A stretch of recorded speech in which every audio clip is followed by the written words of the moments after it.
Record స్థాయిలో అప్పులు చేయడమేనా కాంగ్రెస్ తీసుకొచ్చిన మార్పు అని బీఆర్ఎస్ వర్కింగ్ ప్రెసిడెంట్ కేటీఆర్ ప్రశ్నించారు.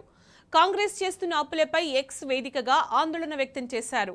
ఒక్క కొత్త ప్రాజెక్టు చేపట్టకుండా రేవంత్ సర్కార్ 50,000 కోట్ల అప్పు తేవాల్సిన అవసరం ఏమొచ్చిందని నిలదీశారు. యనుమల రేవంత్ రెడ్డి కాస్త అప్పుల రేవంత్ రెడ్డిగా మారడని కేటీఆర్ ఎద్దేవా చేశారు. అప్పుల విషయంలో కాంగ్రెస్ గత రికార్డులన్నింటినీ బ్రేక్ చేయడం ఖాయమన్నారు. 2023 నాటికి 5,900 కోట్ల మిగులు బడ్జెట్ ఉన్న రాష్ట్రాన్ని కేవలం 8 నెలల్లోనే అప్పుల కుప్పగా మార్చిందని విమర్శించారు. కాంగ్రెస్ పదవీకాలం ముగిసేసరికి 4-5 లక్షల కోట్లైనా అప్పు చేస్తుందన్నారు. అటు రాష్ట్ర సంపద పెంచిన బీఆర్ఎస్ పై అసత్యాలు, అర్ధసత్యాలను ప్రచారం చేసి జనాన్ని తప్పుదోవ పట్టించారని ఫైర్ అయ్యారు.